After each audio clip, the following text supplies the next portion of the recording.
Well, hey, welcome back to Journals for Breakfast. My name is Andrea, and I'm so happy that you're here, and you are so welcome here. It's December 29th. We have made it through another holiday season, and I want to share with you a couple of things I'm thinking about. I've already put into my calendar for fall of 2025. While December, November, the holidays are fresh in my mind, I've made some really clear notes next year about some things I'm going to shift up slightly in my timing and in my planning that I think are going to lead to a really interestingly calm version of December in 2025. Now, I say that and share with you that this already was a pretty calm version of December in 2024. I've told you guys before that, workaholism ruled my life for years, and I am in the food and beverage entertainment business. And so the holidays are a time of year that we tend to let work take over. It's financially a time where we can, if we want to say yes to everything, the work is there for us, right? And I have worked really hard in the last several Decembers to shave that away and shave that away and shave that away and carve out more time for me, more time for family, more time for rest, more time for possibly something that's social in the structure of a December calendar that's not work and it's just for me. I've gotten better at it every year. This was definitely the best year of it yet, and still I still got a little caught up in some overwork right at the end, and I do now definitely see where I can make some changes in fall of 2025 to set up for a much calmer version of December. So let's talk about what a few of those are going to be. I'm going to have some hot tea. This is just a breakfast blend. I like a caffeinated tea in the afternoon. And I hope you'll get something nice to drink. And what we'll do is talk a little bit about a few simple changes I've already put into the calendar for 2025 to ease my way into a December that I hope next year will leave me fulfilled with social and relax and some work, and not leave me needing recovery days somewhere mid to late month. That did happen to me this year, and it's happened to me before where I've packed almost so much in towards the end there that I ended up losing a day or two. Some years I think people just get sick, right? They come down with a cold or the flu, and I think that that's usually symptomatic of having kind of stretched themselves way too thinly for those few weeks in December that can be so frantic. This year I was pretty calm leading into it, and then it sort of accumulated, and then the last maybe 12 or so days of work leading up to about the 22nd, man, they got out of hand. And then I needed a day or two to just recover as if I did have the flu. So that was a bummer. I don't like having to heal myself because I've done so much. So let's talk a little bit about some things we can change next year. I have, for the last several years, always at the end of December gone into December of the next year and left myself a few notes. Hey, last year you said no to this, and this. Do that again. It worked out great. Everybody was fine with it, and you really appreciated having that time. Or a note that says, hey, last year you said yes to this, and this, and honey, you got to pick one. You can't do all three of those this year, yeah? So I leave myself a little note. Hey, Andrea 2025, it's Andrea 2024, and she's tired and fresh in her mind about what went down, and she's going to share with you some insights. So I popped in here one evening this week when my mind was just super clear. I just sat down and wrote myself a couple of quick notes about some things that I can do next year. And I'll tell you what the biggest change is going to be. And this one took me a minute to get to, and then all of a sudden it just came crystal clear. And the biggest change is that I'm going to start and have already started my Christmas to-dos in October. Hold on, wait, I can hear that. The record, the needle scraping across the record. What did she say? She's going to start Christmas plans in October. I was thinking about the idea of starting Christmas plans, like pulling out maybe decor or organizing ornaments or et cetera, et cetera. I'll talk about some details in a minute.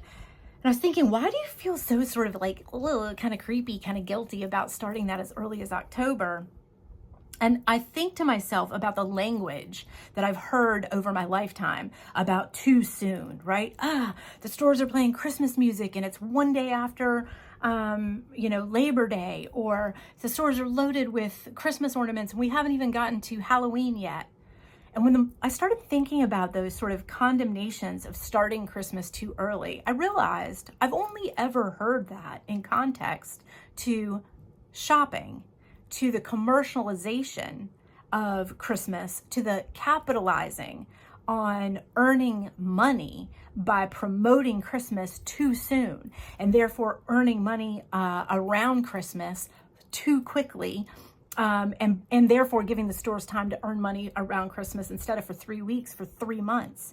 And I thought, wait a minute, hey, I'm not a store. I can start Christmas whenever I want. I'm not capitalizing on anything. But isn't that funny? Because I've always had this tinge of like, it's bad. Somehow it's bad to start Christmas too soon. I've rewritten that in my mind now. I'm not interested in stores over promoting Christmas in July and us spending money far too soon, etc. But for me to just start, so here's what I'm thinking. What I noticed this year is that all of these things that I wanted to do in December, like bake and eat cookies and sit by the tree and look through my Advent book and flip through the pages of Southern Living Christmas issue. All these ideas I had in my head about the downtime in December just simply didn't happen. There just wasn't any. And when I did have downtime, I really needed to just be asleep, basically. I didn't have the wherewithal to read or to make ornaments by the tree or to bake. So here's what I've decided that I'm going to try for next year. As you know from me sharing about Christmas this year, I make Advents for family and some friends. And so I am going to make a goal that my Advents that need to be shipped out are gone by Halloween. And I've also set a goal in my planner for 2025 that any Advent that's being given out locally will be out of my hands by November 5th. So that's that. Those are done in October. Up and out they go. The other thing that I've made some notes about doing in October include pulling my Christmas books and Christmas magazines. Now, by Christmas books, I mean cookbooks, Advent, Christmas magazines that I keep year after year because I don't think they go out of style. I mean, the recipes are always valuable, aren't they? So kind of pulling all those in October and setting up a few little reading stacks around the house in October, and with the goal of spending November reading Christmas magazines. That Southern Living Christmas issue that I bought on December 1st, I still haven't even opened it yet. And I was thinking, even if I had opened it and started looking through it, what was I going to do with it? I basically have my groceries in, my menus kind of planned, my tree is already up and decorated. What inspiration would I be getting in December for December? Let's start that in November. So I'm going to move all my reading back by 30 days. And the other thing I'm going to do in November is a lot of baking. Christmas cookies, especially when you're talking about heirloom recipes for shortbreads and gingerbreads and ginger chews and things like that, they have a really long shelf life. The point of those cookies is that they're made in the early days of the holidays and gifted throughout the 6 weeks or so of the holidays. That's what a fruitcake was, right? That's the big joke, that you could eat that thing. It was the same if you left it in the package for 10 years. Well, exactly. They're meant to have this sort of wintertime longevity. And so, I'm going to do some Christmas baking, but my focus is going to be on baking in November. And I'll tell you why. Because in December, I may not have time. And really, if I'm honest about what I wanted in December, it was not so much that I wanted to be baking. I wanted to be eating. I just wanted to eat Christmas cookies in December. I didn't want to make them. So many of the Christmas cookies that I make, the doughs keep in the refrigerator for weeks. So I could make all these Christmas doughs over the course of the last 10 days or so of November, and just have them wrapped and ready to slice and bake in the fridge. Some of them I could make and freeze. So that's going to be a big change too. So October, let's get Advents done, made and out, actually shipped and out of there. November, early November, let's enjoy our Christmas magazines, put together Christmas menus, and start reviewing through our Christmas cookbooks. And then I start my Christmas baking. baking through the last part of November so that as I move into December, I can gift things that I've baked. I can enjoy things that I've baked. And yeah, any inspiration that I got from those magazines or books in November might now be displayed in December as well. So they aren't monumental changes, right? I don't think they needed to be. A couple little shifts. This year, Brenda and I went to the Nutcracker, and I like to go to a matinee for things like that. So we went to the 2 o'clock on a Sunday. I made a note to myself that when I buy my tickets for that this summer for next year, I need to buy tickets for the Saturday. One of the things that happened to us is that the Jaguars game let out at exactly the same time that the Nutcracker let out. And so a 30-minute drive home turned into a 2-hour and 10-minute drive home. So it didn't destroy the Nutcracker by any means. And in fact, we enjoyed ourselves. I mean, we were catching up and talking, but it was tiring. It definitely wore us both out a bit, and we would have been home a good 2 hours earlier had we not gotten caught up in that game traffic, leaving at the same time we were. So just little notes like that, right? They're not like earth shifting. I don't have to sell my business and, you know, move to a yurt in Alaska to have a quiet Christmas next year. I just need to get started sooner and give myself the permission to do that. Again, I don't know where I got this idea that I somehow it was like not cool, or I don't know, something to start Christmas too soon. I'm starting Christmas a lot sooner next year. I want December to be really task-free and to just sit back and enjoy all of the Christmassy things in December. So those are my big changes for the new year. And work-wise, I made some notes about that too. One of the workshops that we offered, I really love that we offered it. It was a Bûche de Noël Yule log workshop where people get to decorate a Bûche de Noël and take it home. I'd like to do it again next year, but I've already put into that calendar how we need to break that up so that I don't jam myself into a 10-day, 10-hour-a-day run like I did this year, because that definitely caught up with me. So let's talk real quick about some Christmas reading that I mentioned to you guys. I am far from a book talker, so we're not going to get into that hardcore. I'll just do a little review, catch up with you guys. I forgot to mention in my last video, I wanted to share this one. This book was Autumn by Ali Smith, and it was such a delight of a novel to read. Talk about prose. Look at the flags. I mean, it's just the language in here. You just want to read and read and read again. So Autumn by Ali Smith. And as I understand it, it's just a novel. It's fiction. There are others that are like winter and spring. So I'm going to do some more digging through that. But I'm going to put this on my fall bookshelf for next year because that could easily be a reread. This year I read these guys. We talked about this together here. And they were so much fun. I really look forward to a little reread of this collection next fall. And actually, it really would be a good fall one because it starts with Pumpkin Spice Cafe, and it's not quite Christmas yet in this book. And same with Cinnamon Bun Bookstore. Cinnamon Bun Bookstore actually is late summer. I think you would, if you did them in order of season, not how they were written, this one, although maybe they did fall, then late summer, and then the following Christmas is probably how it goes in the timeline. And then Christmas Tree Farm is definitely Christmassy. Hey, these are romance. They're fun. They're fast. They were just so perfect for a brain that's a little overworked around the holidays. I highly recommend, if you see these on sale after the season or something like that, hang on to them for next year. I will definitely do a reread of those. They were so much fun. Several of you warned me they are super duper spicy. These are short books, and so the little spicy scenes aren't super long either, but they're pretty spicy. Be aware.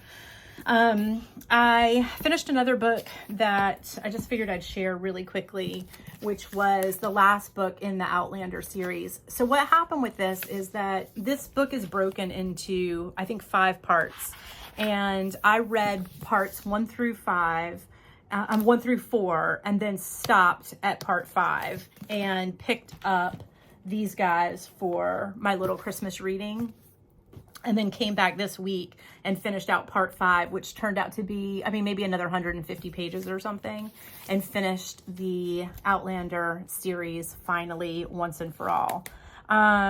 I loved this one. I've read every Outlander book that go from the first one to this one. I've read a few of the spinoffs, but I've read all the Outlander books. And I actually have read, you know, I'm a rereader. I've told you that here, and you can find that video here if you want to hear more about that. I've read book 1 of Outlander more times than I can count. We're deep into the teens, late teens. I'm 14 times, more than I can count. It is a book that I can literally just pick up and start and just read cover to cover randomly any old time of year. It just takes me to a place immediately. There are a few other in the series that do that for me as well, and this has now become one of those too. So there's now probably 3, I'm going to say, or 4 out of this series that I would just pick up and read it all over again. This tends to be one of them now, I think. One of the things I really liked about this one is that, like book 1, it is such fantasy. It just takes you to another place. Some of the books deeper into the series get very specific in their historical fiction about the wars going on in America. And at least one of them is almost exclusively devoted to, I mean, it's a wartime novel. And I was not super interested in those stories. Battlefield stories are not my thing. But a few of them in the series have this way of making me feel a little bit like I used to feel when I would read Little House on the Prairie. This just, I know. And so this one gave me those vibes again, kind of grown up Little House on the Prairie vibes. There's a lot of just chitter chatter detail about life on the ridge and making pickles. So it just was so charming in that way. And so I really loved that. And finally finished Outlander. I mean, wow. I didn't read that last one. I don't know why that took me so long to get there. I just took my time with it. I mean, for one thing, the other of the books have been so important to me, and I've read them so many times. I just didn't feel like there was a rush, but I really enjoyed that. And then I just started this one. This is my book club book for January, The Lost Bookshop. There's a second one for this too, and I adore it. This is a novel. It's fiction, and it's already just adorable. I just started this yesterday, so I just thought I would share that too. So I'll keep you guys posted. I'll get the reading journal going. I mean, look, I got a stack over here. I need to get those in, or I'm already gonna forget. And this was just from the last 5 weeks or so, 4 weeks. And then the next one that I'm going to read, and I'm a very monogamous reader. I was just talking to a girlfriend on Instagram about this. I don't dip in and out of multiple books at a time. I read a book cover to cover. But I'm going to put a pin in Lost Bookshop for a minute and read Adventures in Opting Out, in part because I've borrowed this book from someone who's going back out of town next weekend, and this is a super short one. So I'm going to get started on this, in fact, this afternoon, and I'll let you know my thoughts. She and I both think that what's going to happen is I'm going to end up ordering a copy for myself because I'm going to want to write all over it, which is totally fine too. So there's a little update on end of the year reading, and I have had a lot of fun watching YouTube channels in December.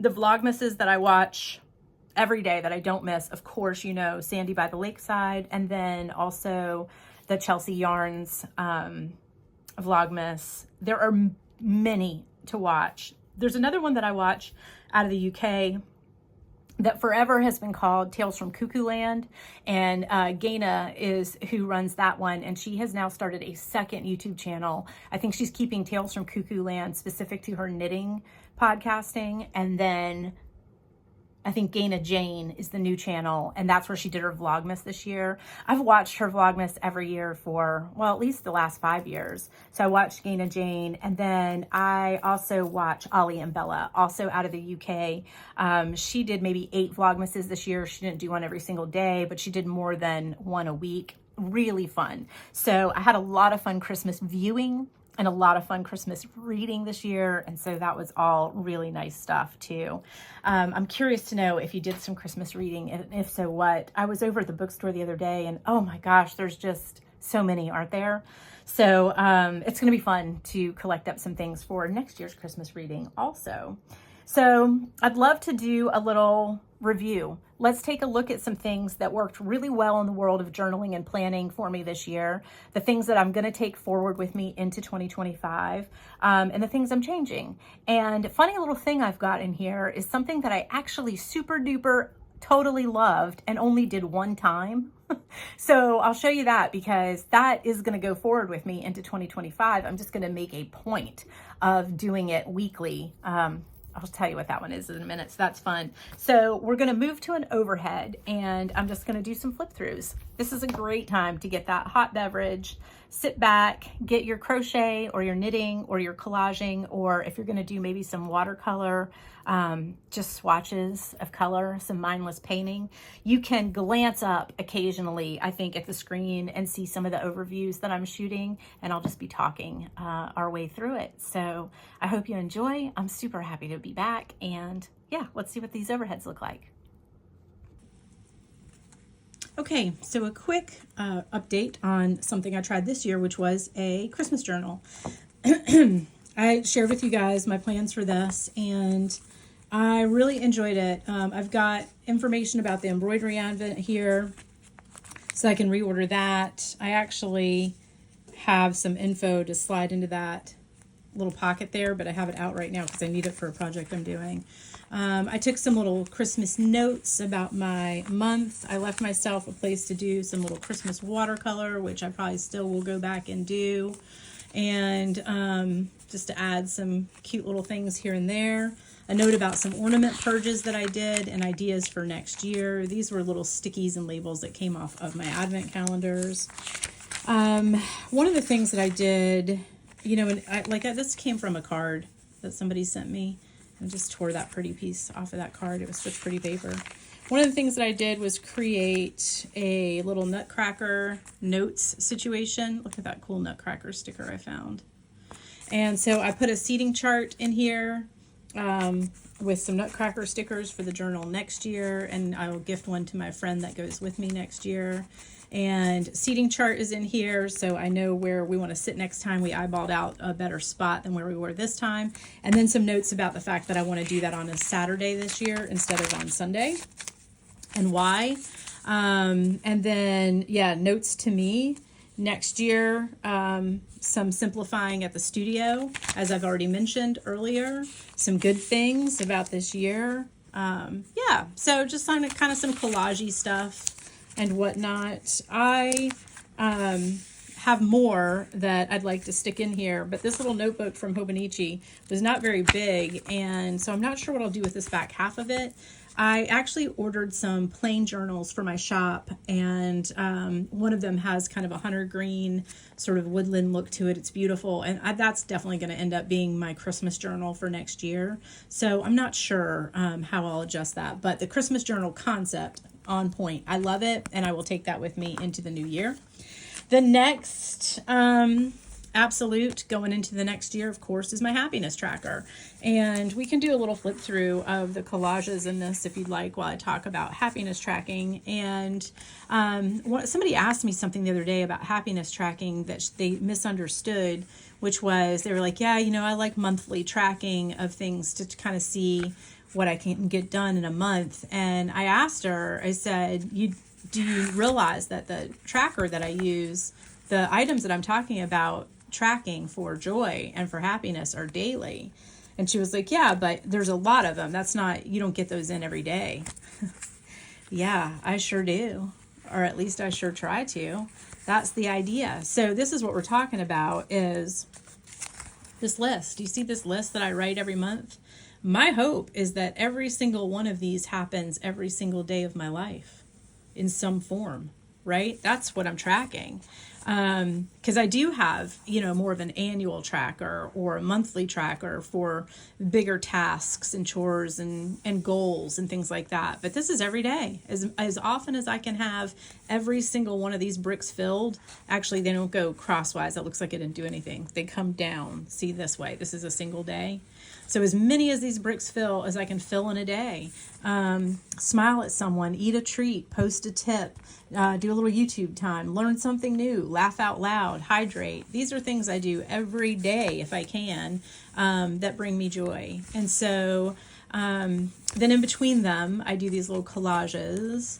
And for those who've been with me, you will know that things are going to get a little dark here in August. So I lose this entire chunk of the month to a really poor reaction to a chemotherapy treatment that was tried. So that's rough, right? And not nearly as many things that I'm trying to track. And then over here, these were just bigger items about keeping my sanity during a very scary month for me. So that one looks a lot different. But then we get right back to good old tracking. Here we go again. And I love filling in with collage work in between and carrying on with the tracking. So this little notebook, this is November. I've started some collage in here that obviously still has some work to do. So this little notebook is just a lined paper notebook. And I have a video on this channel of me building this. I just use a ruler. Knock over everything on my desk. I just use a ruler and come down and draw lines to create little squares. And then I come over here and write in all the stuff I want to do every day of the month to keep me happy and healthy and sane. So some of the ones this month, Kiss Echo, that's my puppy. I start every day with that. That's easy. Open Advents, thread, so anything embroidery, knit, read, prayer, nature, breathing, coffee break, bake. Look at the holes. I did not get to bake this month like I thought I would. Laugh out loud. That's usually pretty much full all the time. My husband keeps me laughing. So all these lovely things that I track all month long, and you can see I'm a little behind here. But I have created a printable version of this that's on my website. So if you go to achefs.com and there's a little tab up in the top right corner, a little menu tab, click that I think that's where it is, and just find intentional living. When you click intentional living on my website, you'll find some options as you scroll through, journaling prompts, printable recipes, and then a printable PDF for happiness tracking. So you're welcome to go over there and print this out, or just use it for inspiration. But if you print it out, this is how it comes out. I did this two-sided, but it gives you a little tracker that you could just cut out and glue into a notebook, okay? And just a good way to get started. Or you can do what I do and make your own, but these are just some prompts that you might want to be inspired by, things you might want to try to track for your own happiness day by day, okay? And then one task moment. While I have you, I'm going to share this little concept with you. This is something that's going into my happiness tracker starting in January. It's in and out of it throughout the year, but it's going to be a big focus for me this year too. And this little hidden gem is a big lesson that I share at the studio when we are talking about intentional living practices. And a one task moment is where we decide to do something in our day-to-day routine that it is the only thing we do for that moment. So here's what I'm talking about. You have just dropped the kids off and now you're driving to school. And instead of making a Zoom call or a phone call or listening to a podcast, what if you just did the next part of your drive, now that the kids are out of the car, on silence? Just drive to the next destination. No radio, no Audible, no phone calls. One task moment. Just focus on driving to the next spot. If you're washing dishes, how about just wash the dishes? Not wash the dishes and listen to a book, watch a show, catch up on the news. Just wash the dishes. In fact, just wash them by hand. Just stand at the sink with a scrub brush and a drain board and just go through dish by dish. Allow your mind to slow down to the one task at hand in that moment. In this one task moment, how about if you're going for a walk, if you can't leave the phone behind because you need the phone as a safety feature, right? You want that phone with you in case something should happen. Can you just be sure that your notifications are off and that it's not in your hand? Can it be in a pocket of your jacket or in the back pocket of your jeans? So that what you're doing in this time is just walking and just observing what's around you. And did the neighbors get a new car? and, you know, who still has their Christmas decorations up, and who knows what. It's a one task moment. It's not that you set aside a task to do while doing nothing. It's that you do something that's already a part of your routine: folding the clothes, mopping the bathroom floor, making the bed, driving to an errand. It's something you're already planning to do, except that you're going to make a conscientious choice to do this thing and not do anything else while you're doing it. I'm here to tell you, it might surprise you how long it's been since you've done that. And when I learned about quiet and just started this practice for myself about just doing one thing at a time, I discovered that the recalibration of my central nervous system is almost instantaneous when I stop multitasking. I will do a video about multitasking if you would like down the road, because I think it is something that is really hurting us, not helping us. And I think that the way that we're multitasking, and what I mean by that is the speed at which and the volume at which we are multitasking these days, is in a place that it's never been in the history of the human experience. And I think that we're suffering for it. I think that we are stressed out because of it. I think we are exhausted because of it. And I think our production is failing because of it. One task moment. So lots of things to track on this happiness tracker.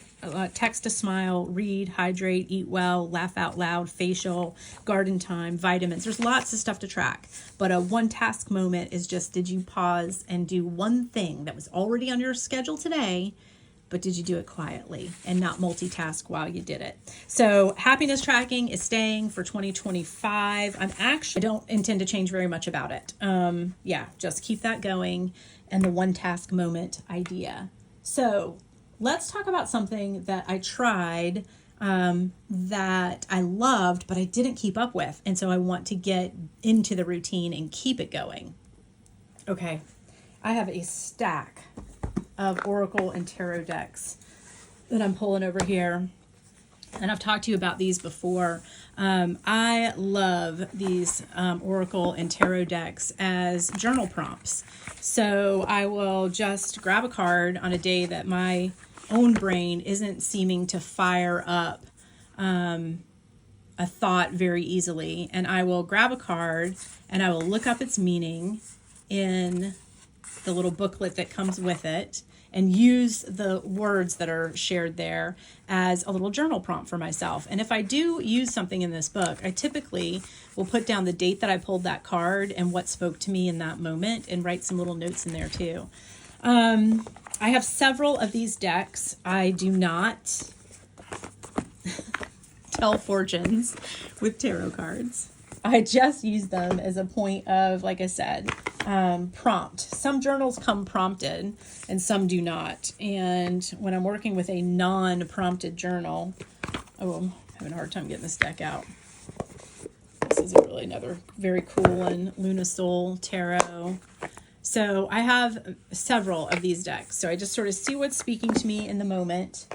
I'll show you another deck, and I'll do some journal prompts for you guys this year. That's something that I'm going to pick back up again. I don't know if you know Pema Chodron. She is a Buddhist nun, and her compassion cards are really, really interesting ways to prompt out a journal session as well.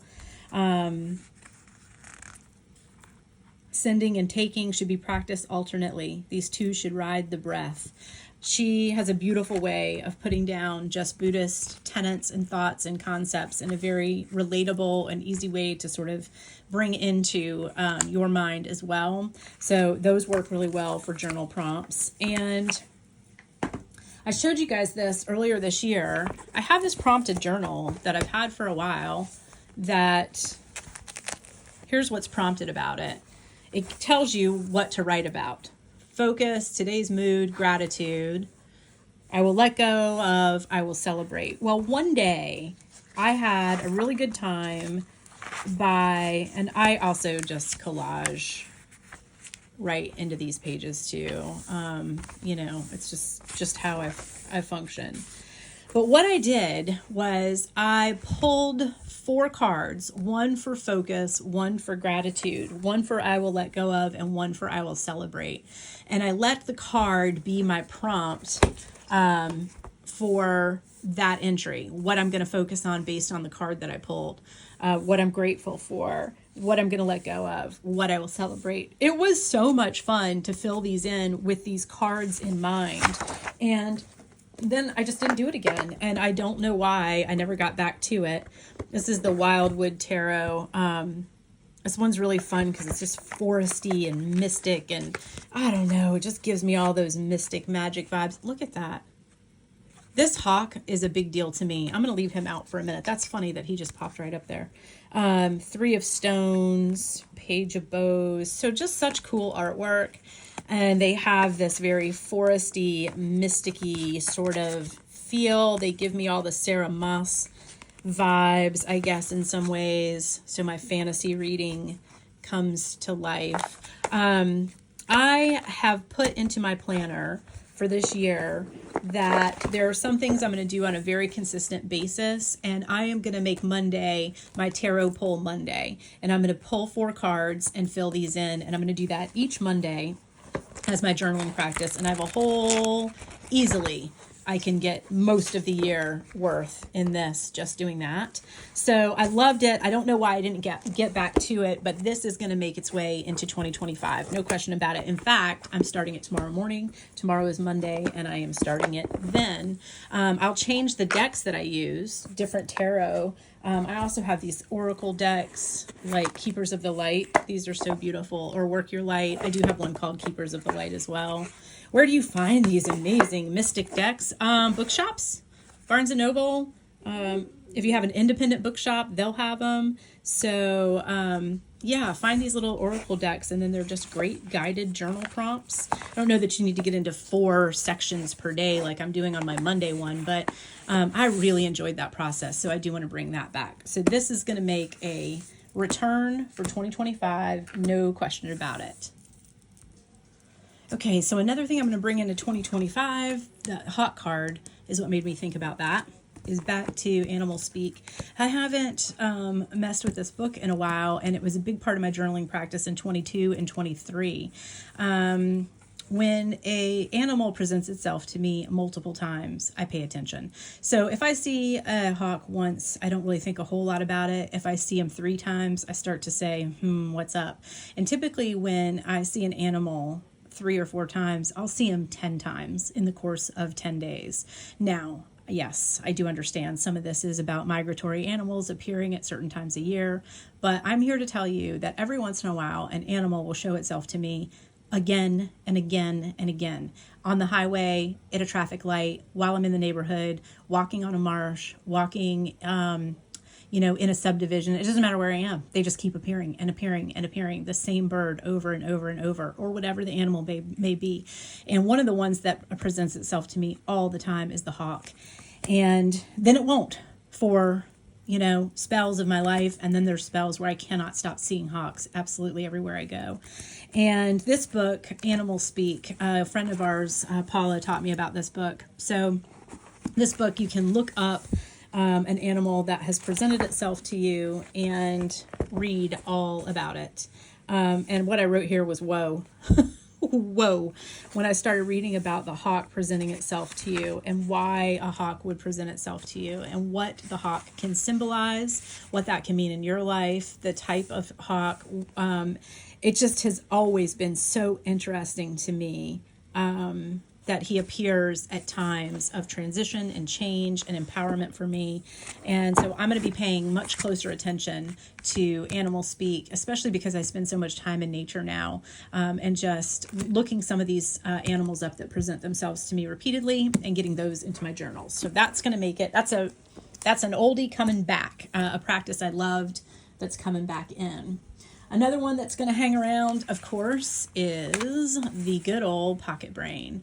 This is my traveler's passport, and look at this mess. I adore it.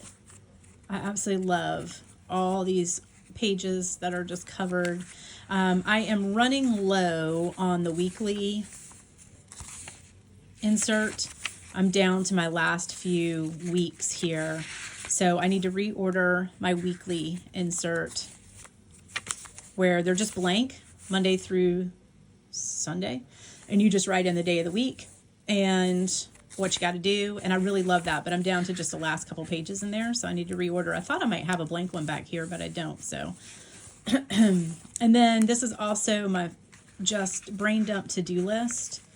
That just goes with me. This is just anything with a box next to it for me is a to-do. It's something that needs to be checked off and done.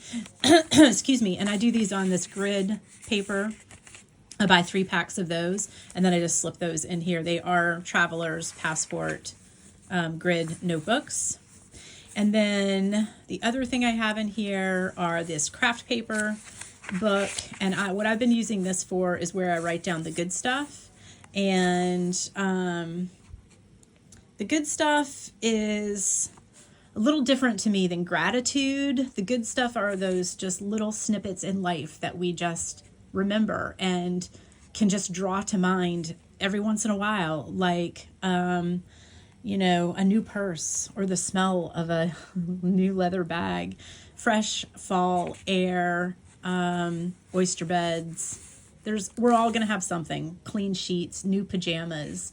There'll be something that is just the good stuff. And when a good stuff item pops into my brain, I jot it down here. This is definitely not a daily practice. It's yeah, it's just more of kind of a place to put those really incredible things. You know, that first smell of pumpkin spice coffee in the fall, that would be a good stuff item to add here. So yeah, I love this little guy. And then this is just a monthly overview calendar. And again, it's not dated, so you can just make it whatever you need it to be, which I love because I do tend to skip sometimes.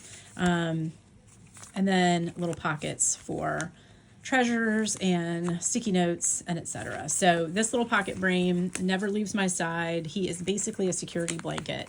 And I do some journaling in here as well. I meet with a women's group on Thursdays, and typically I take some notes in here about our meeting, thoughts that are striking me in that moment in time. Yeah, so this is a very personal little booklet, and he is going nowhere. The cover is from Windrose Custom Goods, which is on Etsy, and you can customize those when you order them. You know, if you want inside pockets, back pocket, pin loop, you do all that when you do your ordering for these leather. And I've had this one since 2022 is what I think. Okay, so staying with me. Okay. Never not planning. I will always have a planner. I'm a paper planner person. Even if I have a computer calendar with Google Meets and phone dates and whatever that may be. And of course, my own business calendar is a computer calendar. People go online and pay and sign up for classes, right? That all happens through a machine. But getting away from screens and having a paper planner is a big part of my sanity. You're about to see why this book didn't make the cut. This is my Laurel Denise planner. And here's what I want to say about it. I've mentioned it to you guys before. I think it's a pretty cool idea. The idea is that you have your whole month that you can see. And then you have these flip pages that are your week in smaller chunks. And so you just keep going through your week while you can still see your whole month over here. Okay. Conceptually, this is a really beautifully designed planner, and you can see that I definitely did use it, didn't I? However, some things change. One thing that changes is I get the cancer diagnosis, and so suddenly that shifted the way that I was using planners for the year. Certainly changed my schedule quite a bit, and you'll see this starts to drop off in use at that point. The fail for this for me, I'm going to adjust this camera, so hold steady. The fail for this for me is the size, of course, and I've told you that before. It is also why it's a win for some people. My arms are literally spread as far as they will go trying to hold this book, and I banged into the camera twice already trying to show it to you. The size of this book, this is a standard 8x10 piece of paper. The size of this book is why this book is so appealing to so many. And the size of it was appealing to me also. It is also why I tried it. So for the people that are Laura Denise lovers, that is what they loved, the size. So I'm not condemning the book for the size. What I'm going to tell you is I gave it a try. I love the system. I love the maker. I highly recommend you give this planner system a try yourself. For me and my lifestyle, it's too big. It's just not working. This is the Hobonichi in comparison. This is the Hobonichi cousin Avec. So for me, for my lifestyle, for what I like to carry around, I need something much more, much smaller. Now, Laurel Denise does do a mini, and this is their mini, just so you know, because I really like this company. I don't want to talk anybody out of this product. There's the mini. Do you know what's ironic about the mini? It's too small. Now this is different. This is a project planner in the mini, and it's a very different style. There's no dates here. You can just do what you want and then use these project planner pages as you like. Look at that. So I love this little book, and I'll keep him. He is going into 2025, project planner. I'll continue to find uses for him and share and update, but that is not a daily planner for me. A lot of people have converted the mini project planner into a daily planner, and they have lots of videos about that on their YouTube channel at Laurel Denise, so you can take a look at that if you want the smaller, and they do the actual planner in the mini as well. But for me, there's something about the side spiral for an actual paper planner just wasn't the right setup for me. It just is what it is. It's a cool planner. I hope you will check it out. I probably will go back into it at some point, but for 2025, that's stepping out. And what stepped in, as you all well know, is the Hobonichi. I'm going to adjust this camera again, so bear with me. And this is the Hobonichi Avec, which means that I have 2 books. This book takes me through July, and then I'll put in the August, or it takes me through the end of June, and then I'll put in July through December. I have not done a complete setup on this yet, and I probably won't do a setup video just because there's so many people out there that are masters at that, and I am not. I'm just a first-time user. So, yeah, I just got a few pages started up for myself in things that I want to get going as of January 1. I did pick up this pencil board on the Hobonichi site because it's just absolutely beautiful. Not necessary. You could use anything to put some support behind that. But I'm really looking forward to moving into this guy. And you guys watched me do my cover art. This still needs some stuff in it, so we'll get there eventually. I know you're looking at it going, it does? Good God, girl. Yeah, it does to me. And then Julianne, who watches this channel, thank you so much. She told me about jet pens, and they have a cover, which is what this is. So see how grungy this was getting under here? This is the fabric cover that I realized immediately was a bad idea for me. It was just going south quick. And so Julianne heard me complaining about that in a video and sent me a message on Instagram that I might want to try the plastic cover that's sold on jet pens. So now what I'm going to do is get a magic eraser and try to get that grunge that came up so quickly on there and get that. It's showing up on camera more than it is in person. FYI, it's not that bad in person. But I'm going to try to magic erase that off. And then this is well protected. And then if you need access to this back pocket, you have it even with the cover in place. And it's big enough to get over the cover from your Hobonichi. So lessons in Hobonichi fabric was not smart for me. I'm just too messy. That's just who I am. I'm messy. And actually, I think it picked up a lot of pencil dust that was on this table from doing some sketches and sort of just blowing the pencil dust off. That's really what it got. Oh, clackety clack, here comes the dog. So Hobonichi Planner is taking over the Laurel Denise, and we will work on that together this year and see how we go. I've already gone into the December, because this takes me through June or July. I went into the one that takes me into next year and wrote my December notes in that one. To-do lists in October, to-do lists in November, timelines and reminders about how we're going to change things next year so that December is a bit calmer. And then this is the big fun, I call this the couch brain dump. So quite the opposite of my little travelers. This is the one where when I just have big thoughts that I need out of my brain, I just spit them all over these pages, and it's just big, and I can move around and I can check things off, and I love it. So this one carries into 2025 as well. It's just such a handy little tool. So the big jumbo, keep it on the couch, brain dump makes the cut for next year. One other planner I want to mention, because I gave one of these to a friend of mine this year for Christmas, and that is the Freedom Mastery Law of Attraction Planner.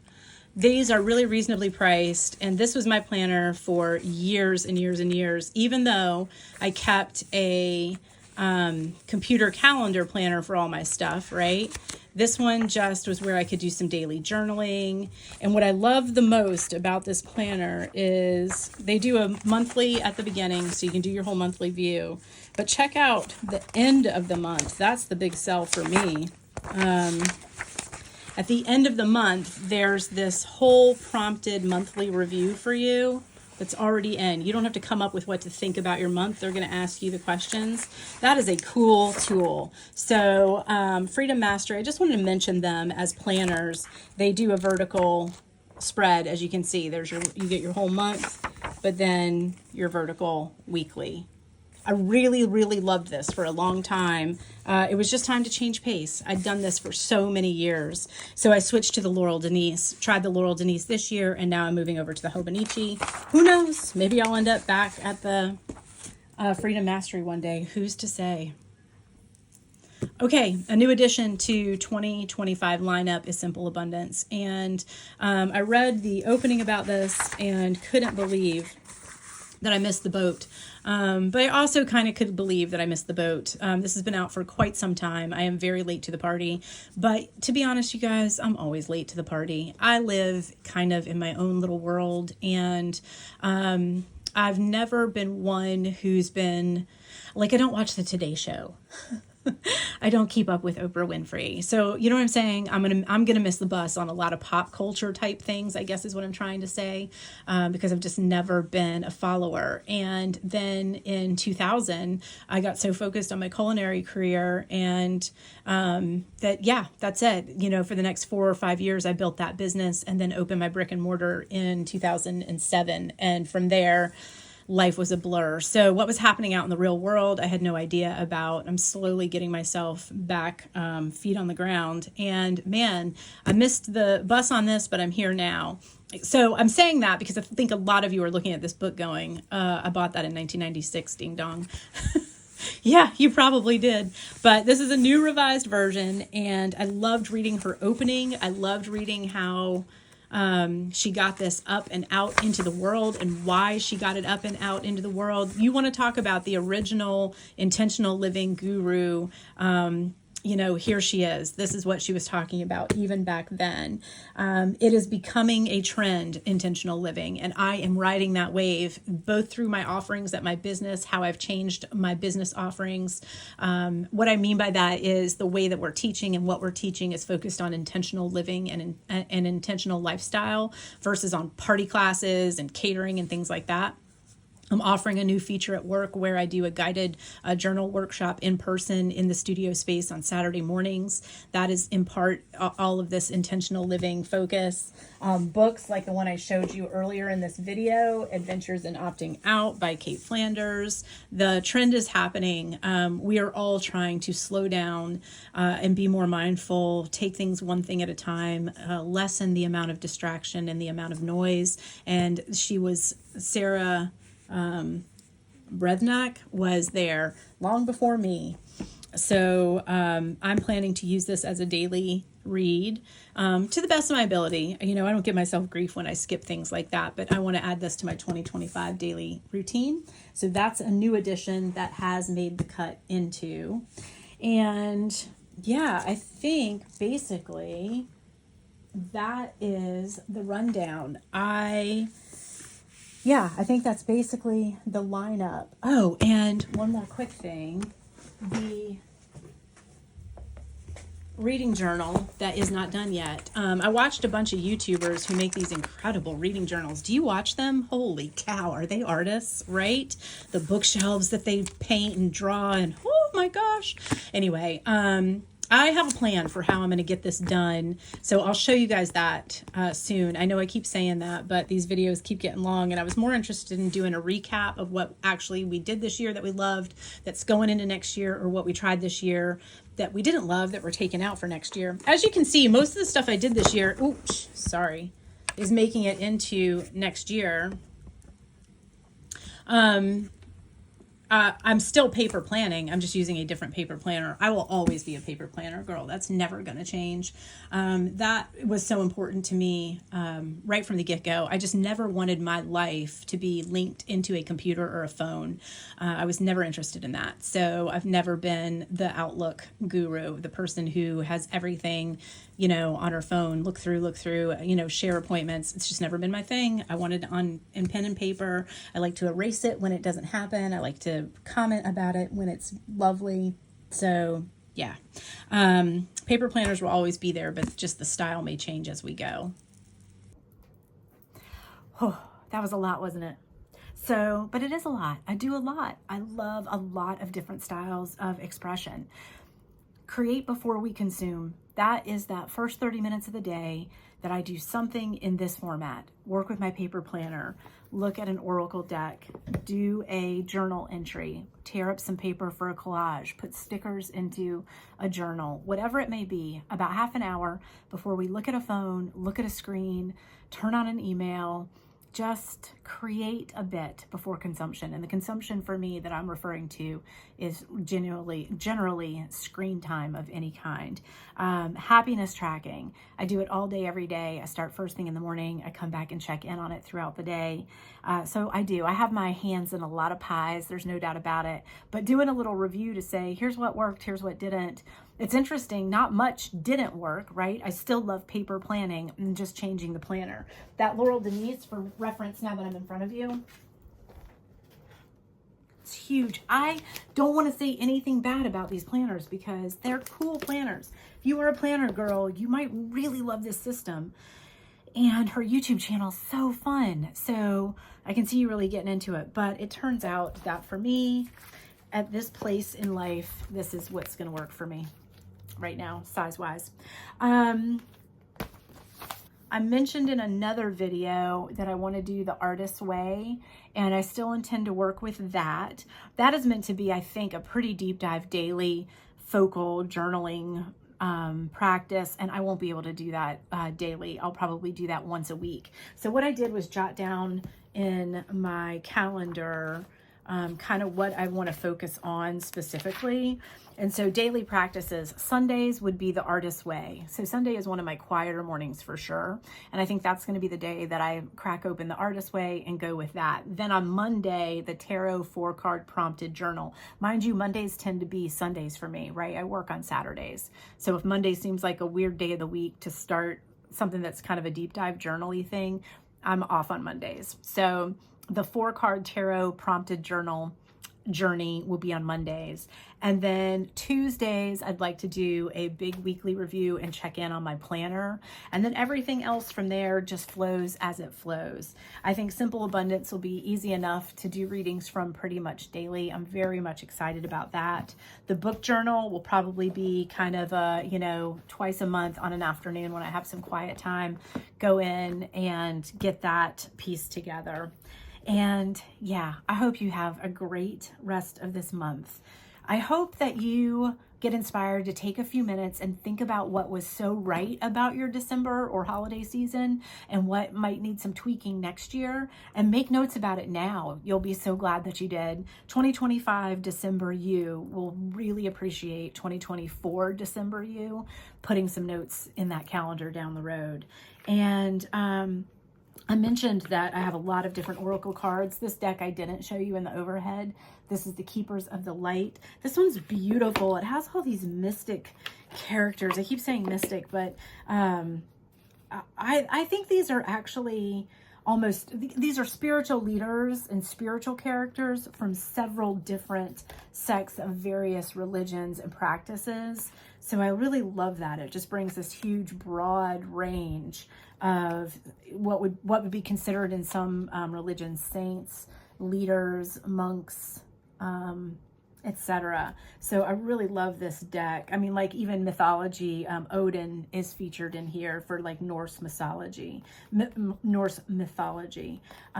So this is a really beautiful deck, and I think we'll pull a card from this and read it to say goodbye to this very long video that is a review and a little reminder that we can take things even slower than we already are. Boy, I just keep paring down and keep paring down. Oh, my shirt, by the way, says, It's a good day to make some art. Okay, let's take a look here. It's always a good day to make some art. Let's just do a blind drawing and see what spirit chooses to come to the top of this deck for us today. If you want to share with me what planners you've decided to use, did you pick your word for the year? I'm still very happy that my word is what it is. The word is faith. It means a lot of different things to me right now. And yeah, I'm really excited about that word. I had to lean into a little bit of faith this week, as a matter of fact, for something. Okay. Oh, listen, how lovely. Paul the Venetian. And the words for Paul the Venetian are experiencing grace. Share your gifts with grace. Waves of inspiration and love are coming to you. This is for you too. Paul the Venetian. Share your gifts with grace. Waves of inspiration and love are coming to you. Now you can look these up. They have a little booklet where you can go a little bit deeper dive, and we can try to find Paul the Venetian. Of course, when I do these cold like this, you always have to deal with me looking through this book to find them, don't you? I wonder if they have an index. I don't think they do. We're just going to have to hunt. Oh, Saint Germain. He looks like Paul the Venetian, but he's a little different. There's Paul.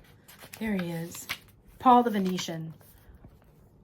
Paul the Venetian is said to be the ascended form of Paolo Veronese, a famous artist of the Italian Renaissance. So I think that's Veronese. The Venetian refers to the fact that he was connected to Venice, Italy. It is believed that on his passing in 1588, he had the opportunity to help humanity by sharing his lifelong wisdom.